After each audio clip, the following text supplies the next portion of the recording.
करोथा कांड तो आप सबको पता होगा ही कि क्यों हुआ था। क्योंकि बाबा रामपाल जी ने आर्य समाज के प्रवर्तक महर्षि दयानंद के द्वारा लिखी पुस्तक सत्यार्थ प्रकाश का खुलासा करके समाज के सामने रख दिया, जिस कारण से आर्य समाज के जो प्रतिनिधि हैं, जो मुख्य गुरुजन हैं, उनके पेट में थोड़ा सा दर्द शुरू हो गया। क्योंकि सत्यार्थ प्रकाश पुस्तक को वेदों के अनुसार लिखी हुई बताकर समाज में बेचा करते थे, जिसके बेचने से बढ़िया धंधा हो रहा था, बढ़िया चंदा आ रहा था। लेकिन जैसे ही संत रामपाल जी ने इस बात का खुलासा किया कि सत्यार्थ प्रकाश का नाम सत्यानाश प्रकाश होना चाहिए और इस पुस्तक सत्यार्थ प्रकाश को तो चौराहे पर आग लगाकर जला देना चाहिए, जिसने समाज को बिगाड़ दिया है, लोगों को भक्ति और भगवान की परिभाषा से दूर कर दिया है। क्योंकि सत्यार्थ प्रकाश का जो ज्ञान है वो वेदों से बिल्कुल भी मेल नहीं खाता है। और महर्षि दयानंद ने यह कहकर सत्यार्थ प्रकाश को समाज में बांटना शुरू किया कि वेदों में जो भक्ति और भगवान के विषय में लिखा है उसका निष्कर्ष, उसका सार, जैसे चारों वेदों का सार गीता जी है, ऐसे ही महर्षि जी ने कहा कि चारों वेदों का सार मैंने अच्छे से अध्ययन करके और सत्यार्थ प्रकाश में शॉर्ट रूप में लिखकर डाल दिया है।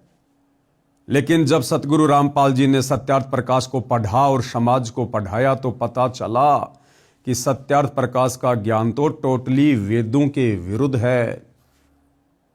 क्योंकि महर्षि दयानंद जी की जीवनी में लिखा हुआ है कि वो भांग पिया करते थे, तमाकू पिया करते थे, नशा किया करते थे। उसी नशे में उन्होंने सत्यार्थ प्रकाश लिख डाली। महर्षि दयानंद के बारे में जो लोकवेद दंत कथा सुनाई जाती है कि बड़े समाज सुधारक थे। ये काहे के समाज सुधारक थे? ये स्वयं भांग पिया करता, तमाकू खाया करता, तमाकू सूंघा करता, नंगा फिरा करता और ओका पिया करता और चाय पिया करता। 100 वर्ष पहले हमारे यहाँ हरियाणा प्रांत के अंदर तो चाय अभी मेरे ख्याल में 60 वर्ष से प्रवेश हुई होगी। सब दूध दाद पिया करते, अपना खूब दही खाया करते, और ये उससे पहले चाय पीता था। इसका प्रमाण आपको इन्हीं के करकमलों द्वारा, आर्य समाजियों की करकमलों द्वारा लिखी पुस्तकों से प्रमाणित करता है। दास देखिएगा महर्षि दयानंद के चेलों द्वारा लिखी हुई पुस्तक में दिखाते हैं कि भांग पीता था, तमाकू खाता था, तमाकू सूंघता था, हुक्का पिया करता था और चाय पिया करता। उन्होंने वेदों को पढ़ा बाद में, पहले अपना अनुभव जैसा भी उनको उल्टा सीधा ज्ञान था सत्यार्थ प्रकाश में लिख दिया और लिखकर जल्दबाजी में इस पुस्तक को समाज में बंटवा दिया।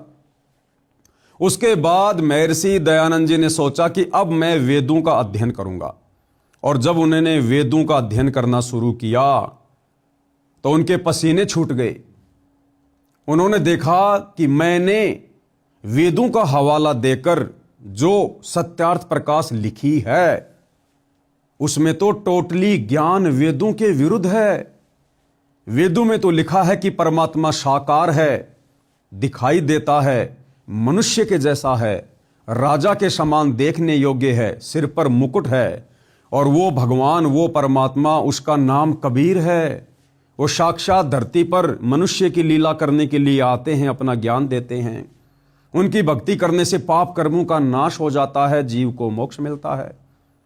और सत्यार्थ प्रकाश में उन्होंने पहले लिख दिया कि परमात्मा निराकार है, परमात्मा को देखा नहीं जा सकता, परमात्मा का साक्षात्कार नहीं किया जा सकता, परमात्मा से पाप कर्मों का नाश नहीं होता। बहुत सारी ऊट पटांग बातें उन्होंने लिख दी। अब महर्षि जी ने सोचा कि यदि मैं अपनी गलती समाज को बताऊंगा तो मेरी तो बेइज्जती हो जाएगी। इसलिए महर्षि जी ने सत्यार्थ प्रकाश के उल्टे ज्ञान को ऊपर रखने की दृष्टि से वेदों का अर्थ करते समय अर्थों का अनर्थ कर दिया कि जनता पागल है, भोली है, क्या पढ़ेगी जनता, क्या पता जनता को वेदों में क्या लिखा है। ये सोचकर उन्होंने वेदों के अर्थों का अनर्थ कर दिया अपनी पुस्तक सत्यार्थ प्रकाश को सत्य साबित करने के लिए। लेकिन भाई कहावत है कि चोर चुरावे तूमड़ी गाडे पानी मां, वो गाडे व ऊपर आवे सच्चाई छानी ना। सच को दबाया जा सकता है लेकिन मिटाया नहीं जा सकता। समय आने पर संत रामपाल जी ने सन 1994 में अपने आध्यात्मिक ज्ञान की शुरुआत की और उसके बाद उन्होंने सत्यार्थ प्रकाश के ज्ञान को वेदों से मेल करके समाचार पत्रों के माध्यम से समाज को दिखाना शुरू कर दिया। तो जो आर्य समाजी लोग थे, जो भाई बहन हैं, जिनको परमात्मा चाहिए था, वो चाहे सत्यार्थ प्रकाश को पढ़ के मिलो, चाहे सतगुरु रामपाल जी की पुस्तक पढ़ के मिलो, उन्होंने तो सच्चाई को स्वीकार कर लिया और सत्यार्थ प्रकाश को घर से बाहर फेंक दिया। लेकिन जो आर्य समाज के मुख्य लोग हैं, प्रतिनिधि हैं, गुरु लोग हैं, गुरुकुलों के लोग हैं, उन्होंने देखा कि इस प्रकार से तो तुम्हारा धंधा बंद हो जाएगा। तो उन लोगों ने आर्य समाज के भोले भाले लोगों को संत रामपाल जी और करोथा आश्रम के विषय में उल्टी सीधी बातें कहकर भड़काना शुरू कर दिया।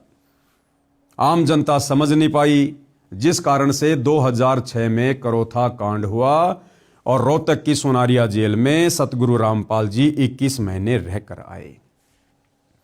उसके बाद भाई और बहनों, बरवाला कांड सन 2014 में बरवाला कांड हुआ। लेकिन बरवाला कांड को करवाने में ना किसी आर्य समाजी का हाथ था, ना किसी आर्य समाज के प्रतिनिधि का या गुरु का कोई हाथ था, ना अन्य किसी धर्मगुरु का कोई हाथ था, ना तत्कालीन सरकार का कोई हाथ था। बरवाला कांड में यदि किसी का हाथ था तो सतगुरु रामपाल जी के नालायक परिवार का, सतगुरु रामपाल जी के नालायक बेटा बेटी भाई बंधु रिश्तेदारों का, उनके मंद बुद्धि भक्तों का हाथ था, जिन्होंने अहंकार में आकर जबरन प्रशासन से पंगा ले लिया और अपने गुरु से बड़े होकर अपने गुरु को शिक्षा देकर कि गुरुजी हम आपको जैसा कहें आप जी वैसा करते रहो, हम आपसे कहें कि गुरुजी बीमारी का नाटक करो तो आप लेट जाना, डॉक्टर आएंगे, डॉक्टरों से हमने बातें कर ली हैं, वो आपको चेक करेंगे, आप बीमार बनकर लेटे रहना, बाकी हम मीडिया के सामने पेश कर देंगे जो हमने करना है, आप टेंशन ना लेना। आपको नहीं पता गुरुजी प्रशासन का क्या मामला है, बाहर दुनियादारी का क्या मामला है, वो हम अपने आप संभाल लेंगे। क्योंकि शतलोक आश्रम वालों ने, संत रामपाल जी के परिवार वालों ने सन 2010 में एक मनमुखी संगठन खड़ा किया शतलोक आश्रम में, जिसका नाम है राष्ट्रीय समाज सेवा समिति। और इस राष्ट्रीय समाज सेवा समिति के संविधान में यानी 12 पेज का इन्होंने इस समिति का एक संविधान बनाया इन आश्रम वालों ने। और उसके पॉइंट नंबर 8 और 12 को जब आप पढ़ेंगे तो आपको पता चलेगा शतलोक आश्रम वालों ने उस पॉइंट नंबर 12 में साफ साफ लिखा हुआ है, संत रामपाल जी को एक शिक्षा दी है, संत रामपाल जी को एक सेवा में बांध के रख दिया कि गुरुजी आपका काम केवल सत्संग करना, शास्त्रों का अध्ययन करना और आने वाले भक्तों को नाम दीक्षा देना ही रहेगा। बाकी काम हम राष्ट्रीय समाज सेवा समिति वाले अपने आप संभालेंगे। आपको केवल इतनी सी सेवा दी जाती है, बस आप यही सेवा करते रहिए। यह आप जियों की आंखों के सामने है राष्ट्रीय समाज सेवा समिति का संविधान, साफ साफ लिखा हुआ है, आप जी देख सकते हैं। राष्ट्रीय समाज सेवा समिति अर्थात शतलोक आश्रम मैनेजमेंट हरियाणा वालों ने संत रामपाल जी को सलाह दी, शिक्षा दी और आदेश दे दिया कि बाकी जिम्मेदारियों से संत रामपाल जी को मुक्त किया जाता है। तो हो गए ना भगत भगवान से बड़े, और इन्होंने प्रशासन से पंगा ले लिया। संत रामपाल जी की आड़ में उनका नाम ले लेकर उनके भक्तों को भ्रमित किया गया। संत रामपाल जी के भोले भाले भक्तों को उनके परिवार के द्वारा काले कपड़े पहनाकर आश्रम के बाहर कमांडो बनाकर खड़ा कर दिया गया। हाथों में लठ पकड़ा दिए, पत्थर पकड़ा दिए गए, पेट्रोल बम पकड़ा दिए गए। और क्या आदेश दिया गया कि संत रामपाल जी का आदेश है, हमने पुलिस प्रशासन को अंदर नहीं आने देना है, भले हमारी जान भी क्यों ना चली जाए। जबकि संत रामपाल जी का कोई लेना देना नहीं किसी भी प्रकार का।